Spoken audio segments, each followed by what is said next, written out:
So we got your new thermostat in right now. Our tech has got your brand new throttle body on there, and that looks actually sick. And next up, he's prepping your intake for install. So he'll have it on the car very shortly, and then it's going to get on our dyno queue, make some power, and then we'll get it back to you. What is good, automotive enthusiasts, and welcome to today's video. I know it's been a little bit of a gap between the last couple of uploads, so I just want to try to get back on track with more consistency. But we're picking this video up. The car is back from Complete Street Performance, and I am very excited to share with you guys the power that we picked up with the mods. So what did we do? Well, we did 3 basic mods for these cars, and I'll show you the stock ones here. So this is our stock components. This is our stock air filter and air intake, and then this is our stock throttle body. I'm not sure the sizing of this one in particular, but this is the Ford stock throttle body in the GT500, a 60 millimeter. And you know, the filter's not bad, it's doing its job. You know, these cars make 662 out of the factory, so the filter's not bad, but this is where you run into a little bit of an issue with the stock intake. You know, this big bulky thing, especially in this section right here where it's clamped, gets very restrictive and just not, you know, not the best flowing air intake from the factory. It works perfectly fine for stock, but we fixed that real quick here. So got the hood popped, and here's what we're looking at. We have a new, bigger and better flowing JLT, and this is a 123 millimeter intake with a better filter. And leading into the supercharger, we have a bigger throttle body inlet to the elbow. This is a VMP 67 millimeter, so a lot better airflow into the supercharger. What we also did is I wanted to help keep things cool. I want this car to be running good at all times, even though we only did 2 basic mods. The car's making over 700 horsepower now at the crank, so I just want to make sure, you know, we're keeping things a little bit cooler. So located right here is the thermostat housing. So what I went ahead and did, I think these cars come with like a 195 or a 200 degree thermostat before the coolant starts to really take into effect. So we upgraded and we put a 170 thermostat in here. And you can just see side by side, you know, the big difference here. There's not as much air to run around. You know, while the intake, the tube itself is a little bit thinner, but it's, you know, it's all direct path. There's nothing for the air to get clumped up in here. It's all just straight on through. So now that we know what we've done to the car, let's check back to when I went to Complete Street Performance, and let's see how it did on the dyno.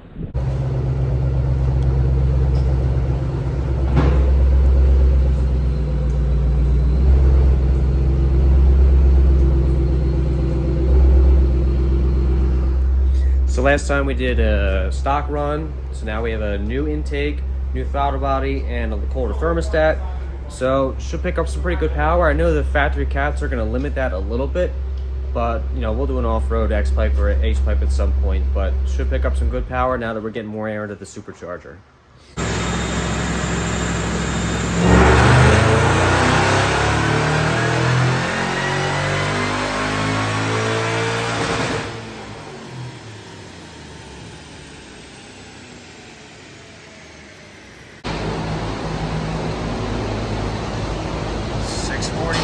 Not bad.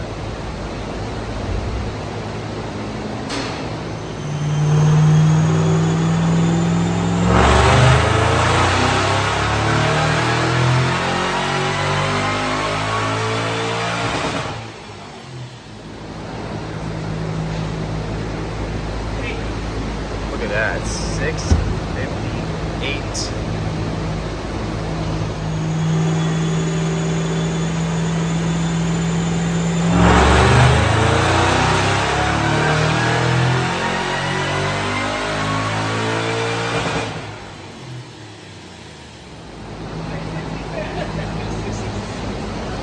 That's what it makes stock to the crank. Okay. Well, I gotta say, guys, I am pretty stoked that we're making what the car advertises crank to the wheels now. 666 horsepower. They might dial back a little bit because me personally, I'd rather have a conservative tune on the car running right rather than a higher horsepower twin torque tune with kind of like an iffy numbers, but it's making great power, and I'm pretty stoked. And there you have it, guys. We've picked up great power for 2 basic mods, really. I count the intake and the throttle body, but we also did a thermostat too, and very nice tune to tie everything all together. I'm very happy. We didn't measure the torque this time, but next time I go back with the couple more upgrades I want to do, we'll make sure to get the torque down. But here's our graph from when we got it back, and just, you know, here's some stock, and here's where we picked up, and just see how much smoother that line gets over stock. You know, the baseline's a little, it's pretty good, it's just a little choppy though, and they smoothed everything out real nice. So I am very happy that we picked up over 50 wheel horsepower with these 2 mods and the thermostat. So we do have a couple more mods that we're going to do pretty shortly again. The goal is to try to get this car as close to 700 wheel as possible, and this thing's going to be pretty crazy, you know, for just basic bolt-ons. You know, this car is going to move, so I'm looking forward to that. We're going to do a reaction video to my first pull in this car, which I have not done yet. I just babied it on the way home, and so we'll save that for the next upload, but reaction video coming soon. Hopefully we'll be able to hear the supercharger a lot better now that that intake is and throttle body are bringing a lot more air. So hope you guys enjoyed this video. Like, subscribe, and share if you enjoyed, and we'll see you in the next upload.